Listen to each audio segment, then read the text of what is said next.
একদিন ছোট্ট রিহান তার দাদার সঙ্গে গ্রামে বেড়াতে গেল। গ্রামের পাশে ছিল এক ঘন জঙ্গল। দাদা সাবধান করে দিয়েছিলেন, জঙ্গলে কখনো একা যাস না, সেখানে অনেক বন্য জন্তু আছে। কিন্তু রিহান ছিল খুব কৌতূহলী।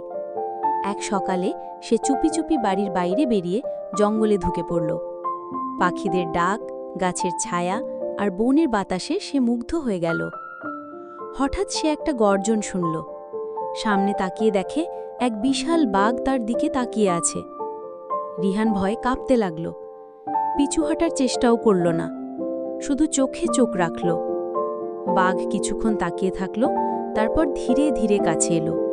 কিন্তু আশ্চর্যভাবে সে গর্জন করেনি, বরং বসে পড়ে রিহানের মুখের দিকে তাকিয়ে রইল। রিহান সাহস করে বলল, তুমি যদি আমাকে কিছু না করো, আমি কখনো জঙ্গলে একা আসব না। দাদা বলেছিলেন এটা ভুল, আমি এবার বুঝে গেছি। বাঘ যেন সব বুঝতে পারল।